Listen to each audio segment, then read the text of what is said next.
vontade e o teu querer, hoje e para todo sempre. Em nome de Jesus, amém. Amém, pessoal.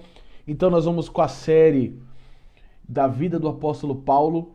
Nós estamos Atos capítulo 17 agora, né? Na aula passada nós comentamos sobre Paulo e Silas.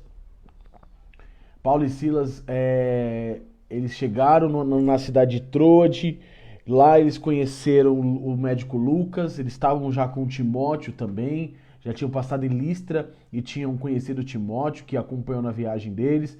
Agora eles tinham passado em Troade e lá nós vemos que em Atos 16, o médico Lucas, aquele mesmo que escreveu o Evangelho de Lucas, se une agora à viagem de Paulo, as viagens missionárias de Paulo, e a gente vê, né, que tanto Timóteo quanto Lucas não eram judeus, né? Não eram judeus de sangue, pai e mãe judeu.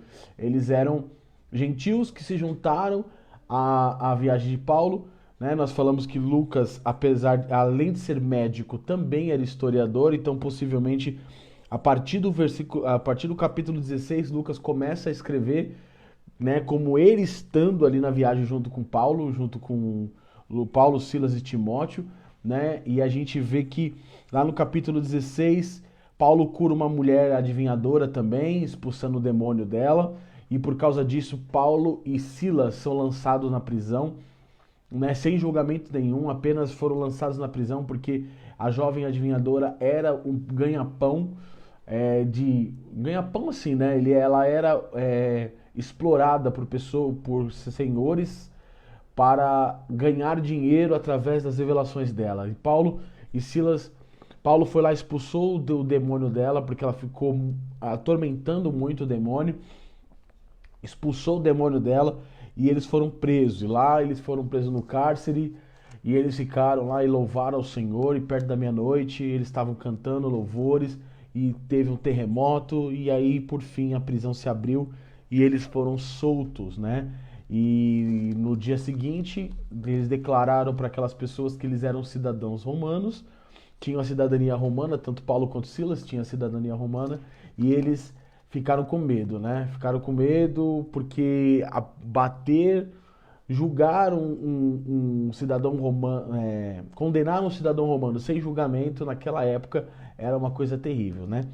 E aí Paulo e Silas exigem que os magistrados, que os líderes daquela cidade venham se desculpar com eles, e depois disso a gente vê que eles ficaram na casa de Lídia por um tempo e então eles partiram.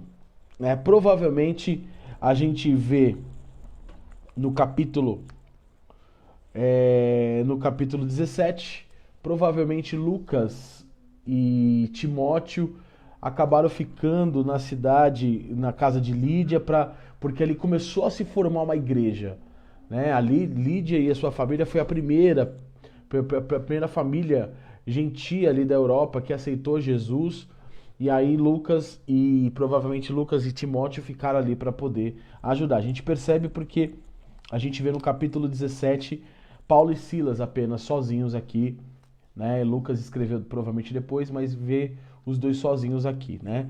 Então a gente vai começar agora a aula falando de Atos capítulo 17, né?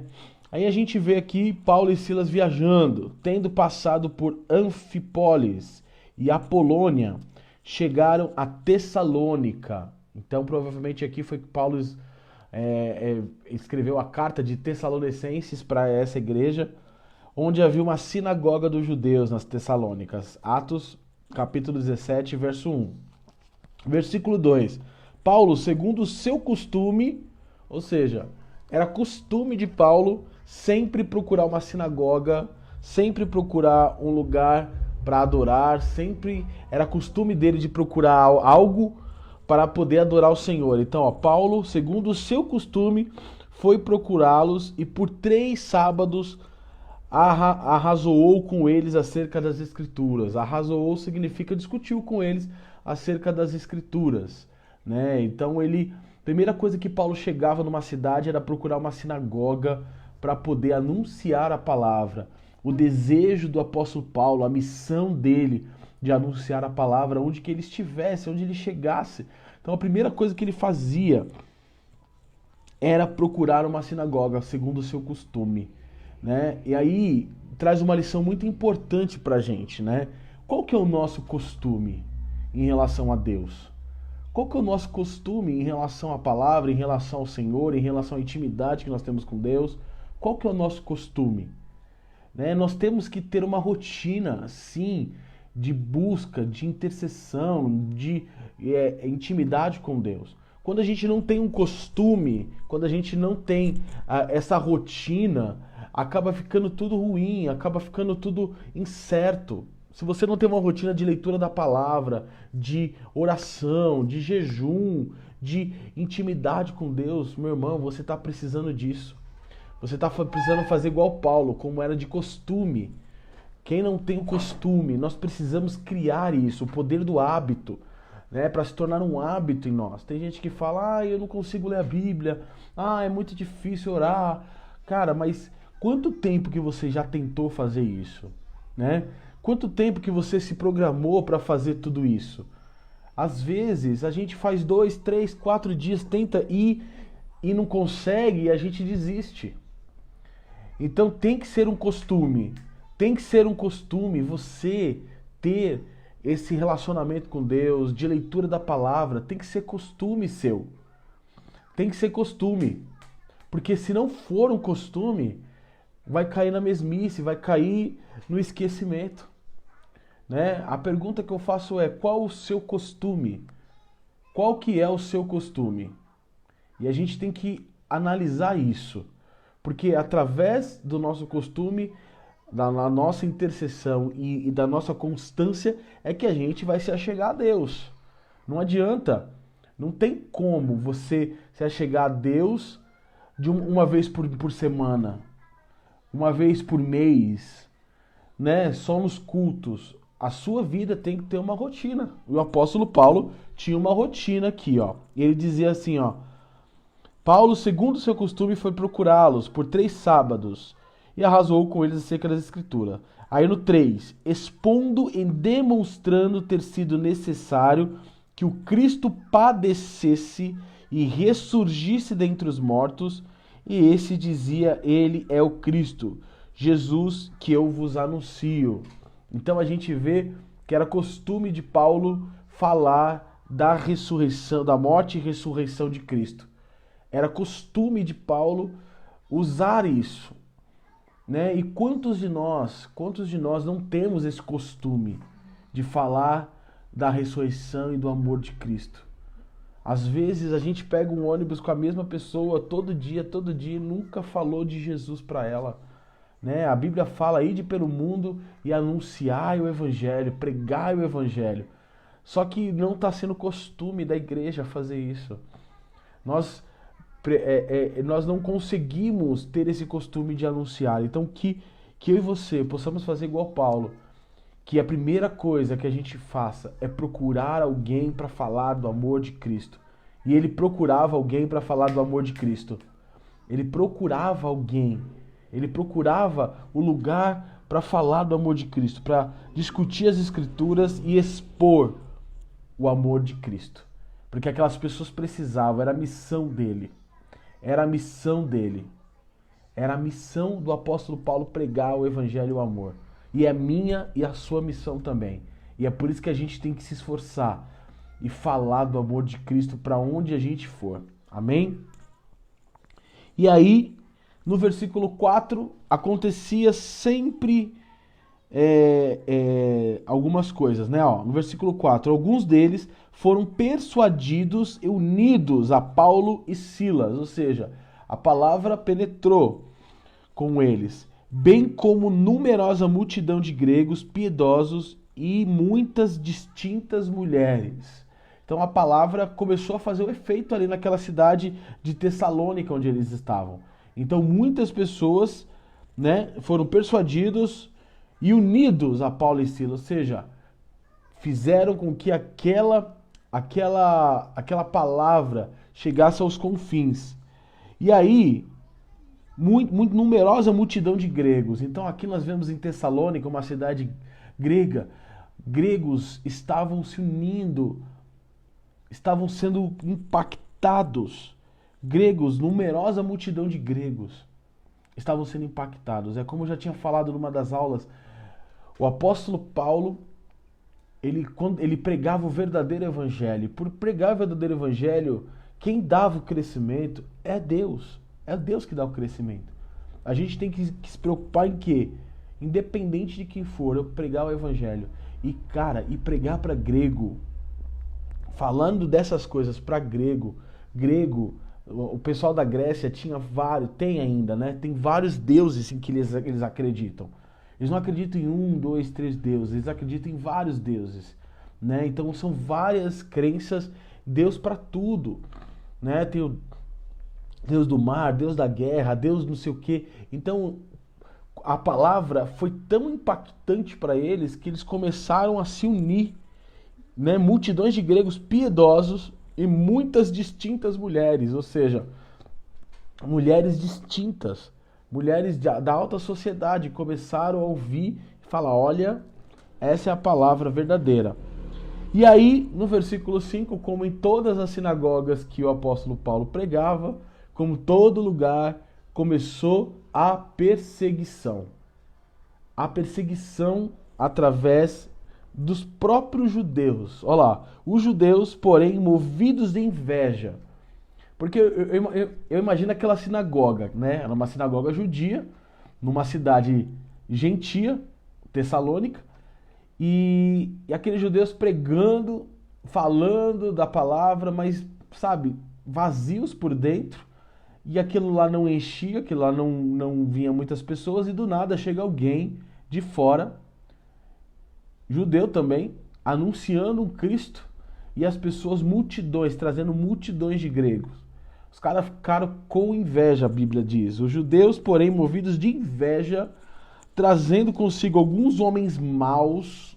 Olha só, a inveja fez com que aqueles judeus que pareciam piedosos por estarem numa sinagoga, estarem numa igreja, a inveja fez com que eles se juntassem com homens maus, dentre a malandragem, ajuntando a turba, alvoroçaram a cidade e, assaltando a casa de Jason, procuravam trazê-lo para o meio do povo. Então Paulo estava nessa casa desse Jason aqui, hospedado, e os caras ficaram com tanta inveja que incitaram pessoas da malandragem, ou seja, os caras maus ali daquela cidade, para ir atrás de Paulo.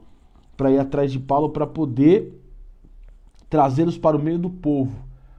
Provavelmente para apedrejar, provavelmente para fazer alguma coisa de ruim, né? Porém, não os encontraram, arrastaram o próprio dono da casa, o Jason, né? E alguns irmãos perante as autoridades, clamando, esses aqui que têm transtornado o mundo, chegaram também até aqui. Ou seja, o Jason tinha hospedado Paulo, né? Provavelmente quando viu que os caras iam pegar Paulo, eles devem ter escondido Paulo. Os caras não se contentaram em não achar Paulo, pegaram o Jason e alguns irmãos que estavam ali e levaram para o magistrado, e dizendo, olha, esses daqui que têm transtornado o mundo, chegaram também aqui. É lógico que transtornar para eles era uma coisa ruim, mas o transtornar aqui é causar uma revolução. O apóstolo Paulo, Silas e esses cristãos estavam transtornando, revolucionando o mundo. Pessoas estavam se derramando, pessoas estavam aceitando a nova fé em Cristo, as boas novas do Evangelho estavam chegando às pessoas. E para as pessoas que não criam era um transtorno, mas se a gente olhar o transtorno aqui é uma coisa boa. Estão transtornando, ou seja, estão mudando, estão revolucionando o mundo, né? Então eles falam aqui, aí os quais Jason, no versículo 7, os quais Jason hospedou, ou seja, eles estão dizendo, os que estão transtornando o mundo, chegaram aqui, ó, e chegaram aqui na casa do Jason. E esse cara aqui, o Jason tá hospedando esses caras que estão transtornando o mundo aqui, né? Todos esses procedem contra os decretos de César, afirmando ser Jesus outro rei, porque a Roma dominava tudo ali, né? E César era o imperador. Então eles diziam, falavam que os cristãos diziam que Jesus é o rei e que estavam batendo de frente contra César. E aí o Jason, né, todo mundo lá no versículo 8, tanto a multidão como as autoridades ficaram agitadas ao ouvir essas palavras. Contudo, soltaram Jason e os mais, após terem recebido deles a fiança estipulada. Ou seja, não tinham nada contra eles, Jason pagou a fiança, mas o foco era Paulo. Eles prenderam Jason porque para eles Jason era um culpado de hospedar um cara que estava revolucionando o mundo, transtornando o mundo. Aí eu te faço essa pergunta: o lugar onde você está, você tem revolucionado? Porque a palavra de Deus, ela não volta vazia. A palavra de Deus, ela não pode voltar vazia, porque o Senhor fala que a palavra vai, faz o que apraz ele, faz o que apraz, o que é da vontade dele e volta para ele. Então a palavra não pode voltar vazia. Tem que haver transformação, tem que haver cura. A palavra genuína, onde é pregada, tem que haver o toque do Espírito Santo. Tem que haver a revolução. Tem que causar transtorno sim, porque a palavra de Deus tira as pessoas do pecado, da zona de conforto do pecado e transforma essa pessoa de uma maneira na qual ela nunca imaginou e nunca pensou. Isso é transtorno. Sair da sua zona de conforto de pecado para ir para uma vida santa, uma vida reta, uma vida com Cristo, é sim um transtorno para as pessoas. Mas quando você muda, né, conversão, ou seja, está em um caminho e muda para outro caminho, tudo é diferente. E para eles, o fato de Paulo e Silas pregarem multidões de gregos que estavam no caminho errado, que estavam no caminho da idolatria, se voltarem para Jesus, para eles era um transtorno. Ficaram com inveja. Né? Eu tenho uma coisa para dizer para você. Deus vai usar muito a sua vida. Assim como Deus usou Paulo, Deus quer usar muito a nossa vida. Quer usar muito tudo o que nós temos. Tudo que Deus colocou em você, seus dons e talentos, são para servir a Deus.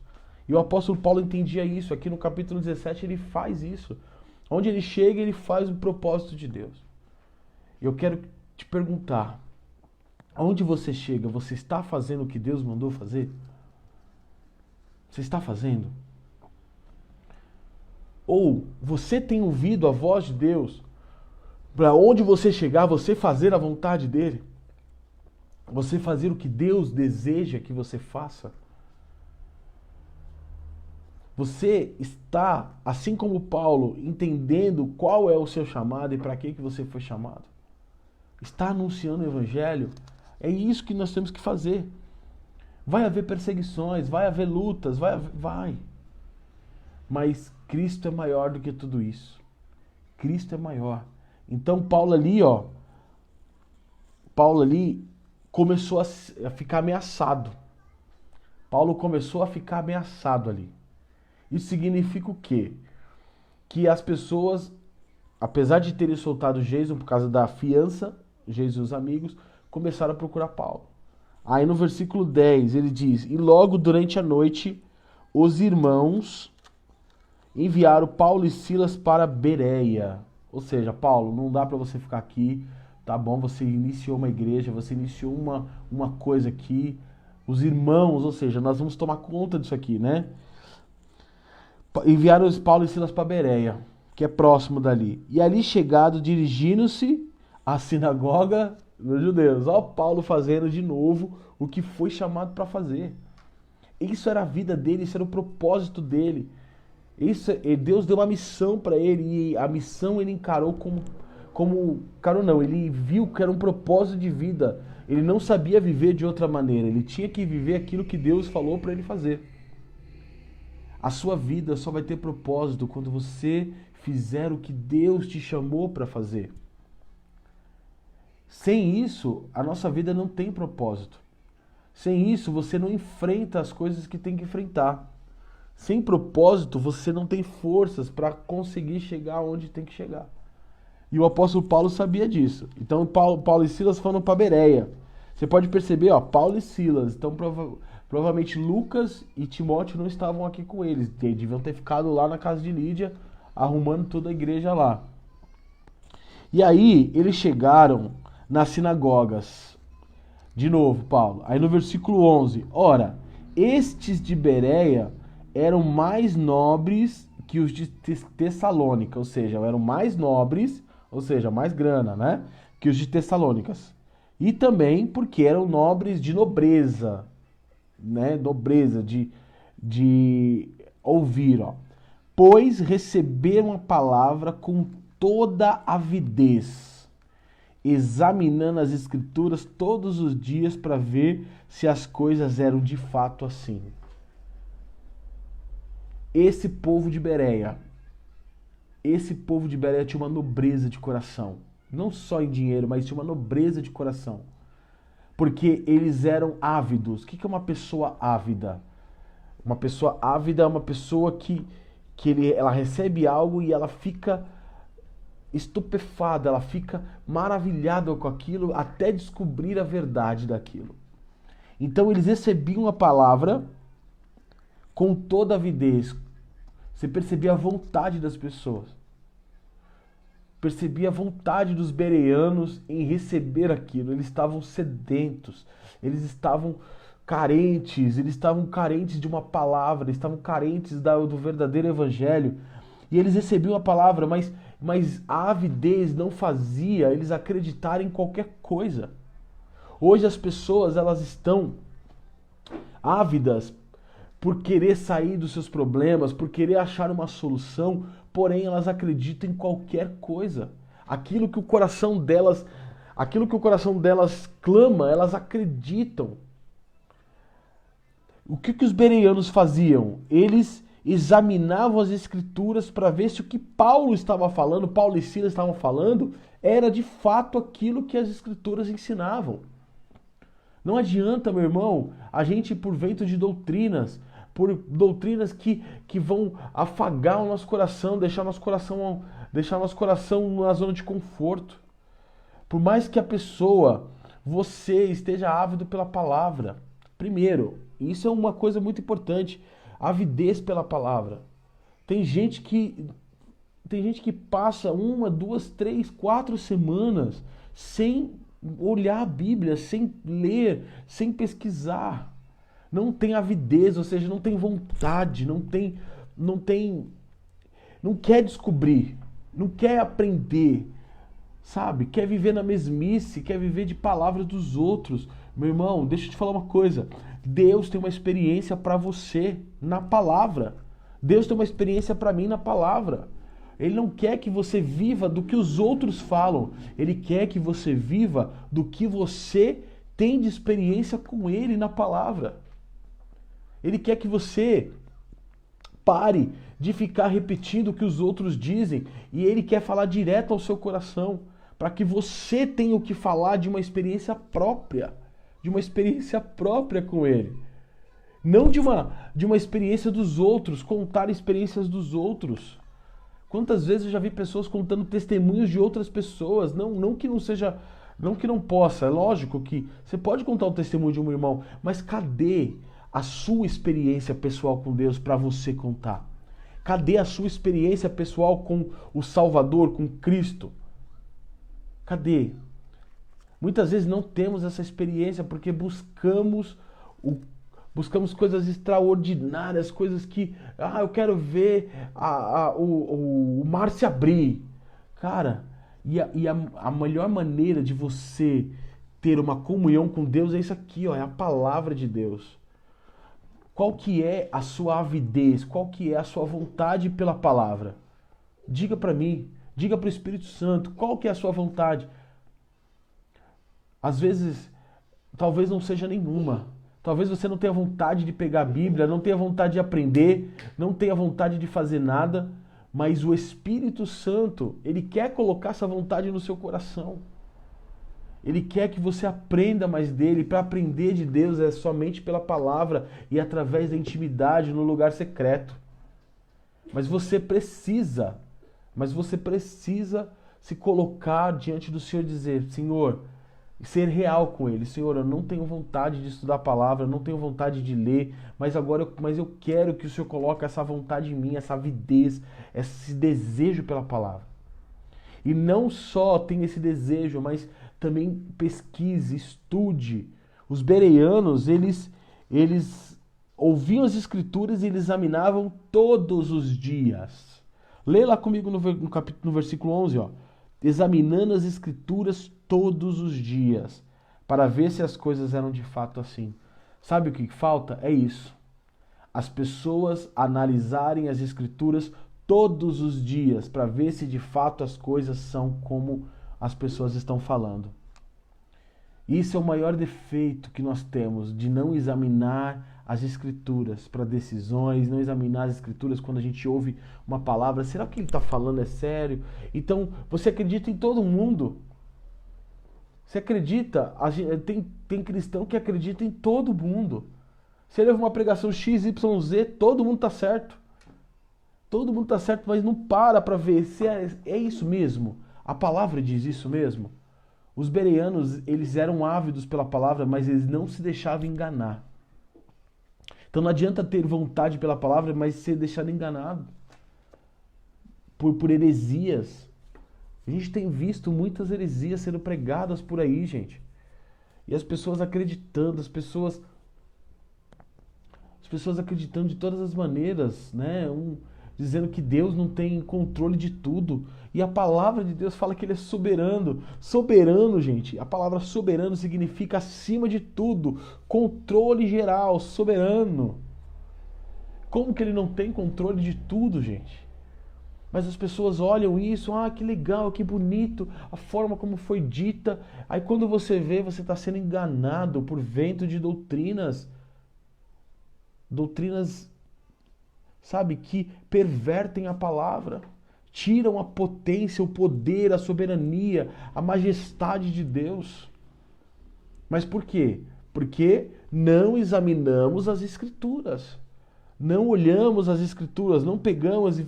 Deixa eu ver o que esse cara está dizendo, se está dentro daqui. Se não está, descarta.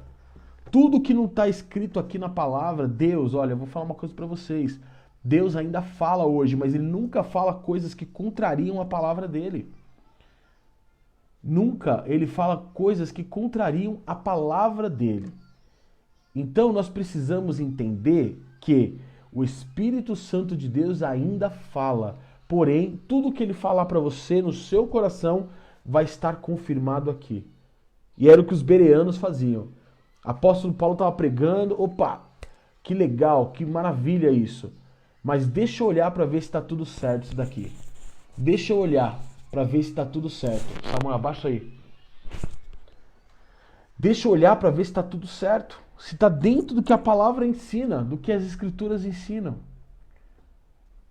E aí você não vai ser enganado. Nós não vamos ser enganados. Por isso, a palavra tem que ser a fonte. A palavra tem que ser o guia para a sua vida.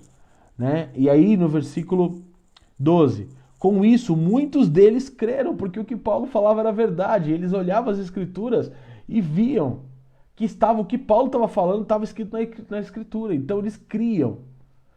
Não era um vento de doutrina qualquer. Mulheres gregas de alta posição e não poucos homens. Muita gente cria. Os bereanos, eles analisavam e criam. Mas logo que os judeus de Tessalônica, olha os caras de novo para atrapalhar. Logo que os judeus de Tessalônica souberam que a palavra de Deus era anunciada por Paulo, também em Bereia foram lá excitar e perturbar o povo. Ou seja, os caras não deixaram de fazer as coisas ruins de novo. E foram lá para perturbar. No versículo 14, 7:14, 17:14. Então os irmãos promoveram sem detença a partida de Paulo para os lados do mar. Porém Silas e Timóteo continuaram ali. Então o que acontece? Agora Paulo estava sozinho. Os caras falaram, vamos pegar Paulo e nós vamos matar Paulo, né? E aí o que os irmãos falaram? Olha, Paulo, vamos jogar você para um lugar, Mas deixa Silas e Timóteo, porque uma igreja está crescendo aqui, cara. E a gente precisa desses caras para ajudar ao crescimento dessa igreja. Vocês plantaram uma semente aqui e a gente precisa desses caras. Então, porém, Silas e Timóteo continuavam ali, no versículo 14. Por quê? Para que eles continuassem a dar andamento à igreja que estava se formando ali em Bereia. E aí, no versículo 15, os responsáveis por Paulo levaram-no até Atenas e regressaram trazendo ordem a Silas e Timóteo para que o mais depressa possível fossem ter com eles. Então os caras levaram Paulo para Atenas e Paulo falou, olha, assim que possível, fala para Silas e Timóteo virem me encontrar. Paulo estava no centro da Grécia agora, em Atenas. O lugar onde tinha estátua de deuses para tudo quanto é lado. E ele viu, eu preciso de ajuda aqui, né? Então falou para os irmãos, olha, quanto mais rápido possível, tragam-me, peça para Silas e Timóteo virem me encontrar aqui em Atenas. Né? Então levaram os dois até Atenas, levaram Paulo até Atenas e Silas e Timóteo ficaram em Bereia, ali para ajudar a igreja a crescer. Né? Então Paulo estava novamente sozinho ali, agora num lugar hostil, mas sozinho assim, de companheiros, mas quem estava com ele era Jesus. Então onde que ele passasse, Jesus ia confirmar a palavra através da boca dele. Às vezes o seu Silas e o seu Timóteo tiveram que ficar lá em Bereia. E Deus te colocou sozinho numa situação, mas eu te digo que quem está com você é maior do que o que está no mundo. Então Paulo teve que ir lá para Atenas. E o que Paulo fez? Aí nós vemos no versículo 16, ó. Enquanto Paulo esperava em Atenas, o seu espírito se revoltava em face da idolatria dominante na cidade. Ou seja, ele falou, vou esperar os caras aqui primeiro, antes de começar a fazer qualquer coisa. Só que não deu. O espírito dele se revoltava de tanta idolatria, a necessidade de pregar o evangelho, a necessidade de abrir os olhos daquelas pessoas. O seu espírito, o meu espírito se revolta em ver tanta coisa, tantas pessoas com os olhos fendados e a gente sem poder fazer nada. E a gente sem fazer nada. A gente vê pessoas indo para o inferno todos os dias. E a gente não tem a capacidade de pregar o evangelho para elas, de abrir os olhos delas. É como eu já falei, não é você que convence ninguém do pecado, quem convence é o Espírito Santo. Mas você e eu temos que anunciar a palavra, para que o Espírito Santo possa convencer essa pessoa do pecado e da justiça. Então Paulo, ele tinha o plano de esperar Timóteo e Silas, mas não deu certo não. Olha o que ele fez. E aí ele tem um discurso. Por isso dissertava na sinagoga entre os judeus e os gentios piedosos, também na praça, todos os dias que os encontravam ali. Aí vamos ler o discurso, né? E alguns dos filósofos epicureus, estoicos, contendiam com ele. Então esses caras epicureus e estoicos eram caras de sabedoria, de conhecimento enorme, né? Havendo quem perguntasse, que quer dizer esse tagarela? Chamavam Paulo de tagarela, gente. E outros, parece pregador de estranhos deuses, pois pregava Jesus e a ressurreição. Então, no versículo 19, tomando-o consigo, levaram ao Areópago. Areópago era o lugar onde só os pensadores e mais cultos gregos iam lá para poder discutir coisas referente à vida, referente a pensamentos. Então levaram ele até lá. Podemos saber que nova doutrina é essa que ensinas? Então, na hora Paulo falou, é isso, é agora. Aí, ele diz no versículo 20, posto que nos trazem aos ouvidos coisas estranhas, queremos saber o que vem a ser isso. Pois todos os de Atenas, os estrangeiros residentes de outra coisa, não cuidavam senão dizer ou ouvir as últimas novidades. Ou seja, o evangelho, novidade, novidade, boas notícias. Então Paulo, levantando-se no meio do areópago, disse: Senhores atenienses, em tudo vejo que acentuadamente religiosos. Ele não atacou eles. Foi polido. Não ataque outras pessoas pelas religiões delas. Seja polido. A palavra de Deus. Paulo foi polido naquele momento. Ó. Senhores atenienses, em tudo vejo acentuadamente religiosos, porque passando e observando os objetos de vosso culto, encontrei também um altar no qual está escrito: ao Deus desconhecido. Pois este que adorais sem conhecer é precisamente aquele que eu vos anuncio. O Deus que fez o mundo e tudo que nele existe, sendo ele Senhor do céu e da terra, não habita em santuários feitos por mãos humanas, não é servido por mãos humanas, como se de alguma coisa precisasse, pois ele mesmo é quem é todos da vida, respiração e tudo mais. Ele está falando tudo que os gregos tinham que fazer para os deuses dele e que Deus verdadeiro não precisava de mãos humanas e de templos humanos. De uma só vez, do versículo 26, de uma só vez fez toda a raça humana para habitar sobre toda a face da terra, havendo fixado os tempos previamente estabelecidos e os limites da sua habitação, ou seja, Deus determinou a vida, o início de cada ser humano, para buscarem a Deus, se porventura tateando possam achar, bem que não está longe de cada um de nós. Ou seja, ele usou um altar que os gregos colocavam ao Deus desconhecido e usou esse altar como gancho para pegar a palavra, falando: olha, ele não está longe de vocês, vocês têm um altar aqui, ó, Deus desconhecido, e ele está aqui. E ele está aqui. Pois nele vivemos e nos movemos e existimos, como alguns dos nossos poetas têm dito, porque dele também somos geração. Sendo, pois, geração de Deus, no versículo 29, não devemos pensar que a divindade é semelhante a ouro, a prata ou pedra, trabalhados pela arte e imaginação do homem. Ou seja, a divindade não é ouro, não é prata, não é bronze, a divindade de Deus é muito acima disso. Ora, não levou Deus em conta o tempo de ignorância, ou seja, olha, vocês estavam ignorantes, Deus não vai levar em conta esse tempo. Porém, notifica aos homens que todos, em toda parte, se arrependam. Pregou o evangelho no meio dos sábios lá da Grécia lá.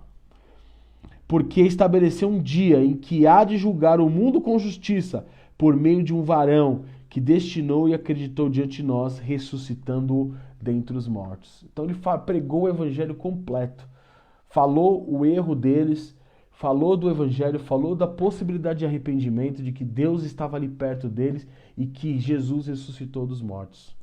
E aí no versículo 32, quando ouviram falar de ressurreição dos mortos, que eles não acreditavam, uns escarneceram e outros disseram: a respeito disso te ouviremos em outra ocasião. Ou seja, você não sabe nem o que está falando, né?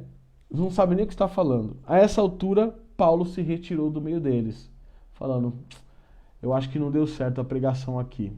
Mas eu falei, Deus mandou eu falar, eu falei. Aí, mal ele estava saindo, houve, porém, no versículo 34, alguns homens que se agregaram a ele e creram.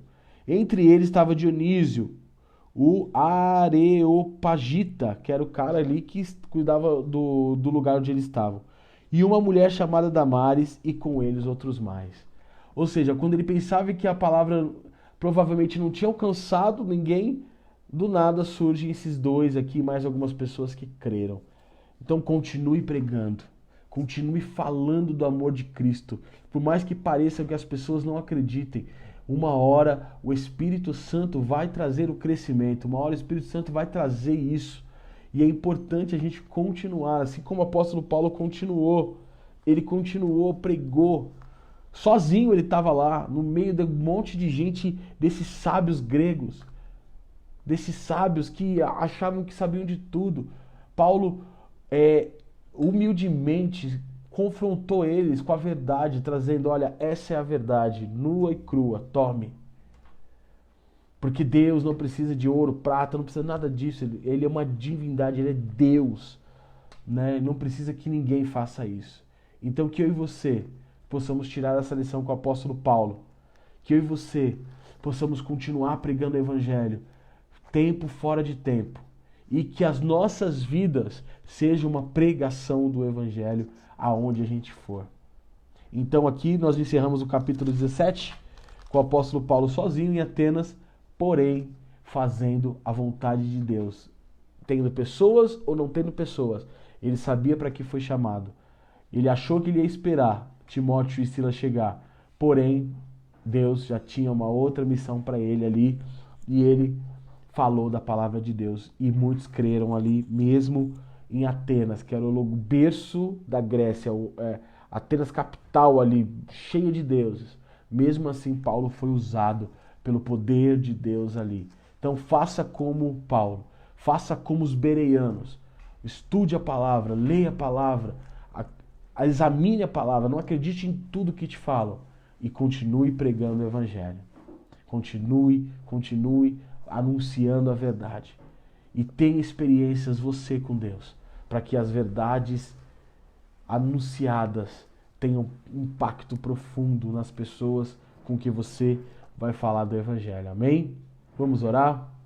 Senhor, meu Deus e meu Pai, muito obrigado por esse ensinamento, muito obrigado por falar da vida do teu servo, Pai, apóstolo Paulo, que nós venhamos aprender com os irmãos de Bereia, que devemos com avidez, Pai, com avidez, crer na Tua Palavra, ler a Tua Palavra e analisar a Tua Palavra, Senhor. E que nós possamos ser igual ao apóstolo Paulo, Senhor, sem vergonha, anunciar a Tua verdade para onde nós formos. Anunciar a Tua verdade para onde nós formos, Pai. E que a nossa vida seja uma pregação viva, uma Bíblia viva, Senhor, que as pessoas vão olhar e vão crer no Deus Todo-Poderoso, Pai, no Cristo, e que nossa boca, Pai, venha anunciar as verdades contidas na Tua Palavra. Pai, Espírito Santo, eu peço que cada um que está assistindo essa live, Senhor, que o Senhor possa colocar no coração o desejo, Pai, a avidez de procurar a palavra, de ler a palavra, Senhor. É o que eu te peço, em nome do Senhor Jesus Cristo. Amém, amém, graças a Deus. Glória ao nome de Jesus. Eu agradeço você pela atenção, que você pegue o capítulo 17, dê uma lida aí na sua casa para Deus ir te revelando mais coisas e que você e eu possamos estar na próxima aula juntos para falar de Paulo chega em Coríntio. Lá em Coríntio, onde ele vai escrever a carta do 1º ou 2º Coríntios, e a gente vai entender a estadia de Paulo lá em Coríntios na próxima aula, tá bom? Que Deus te abençoe, fique na paz do Senhor e que o Senhor guarde a sua mente, e que essa palavra, que essa semente que foi plantada na sua mente não seja roubada. Toda ave de rapina está repreendida em nome de Jesus e que você possa ser um ávido leitor da palavra e pesquisador da palavra, para que o Senhor possa te encher de toda a sabedoria, possa te encher de todo o espírito de sabedoria, para a honra e para a glória do nome de Jesus. Amém. Fique na paz do Senhor, tá?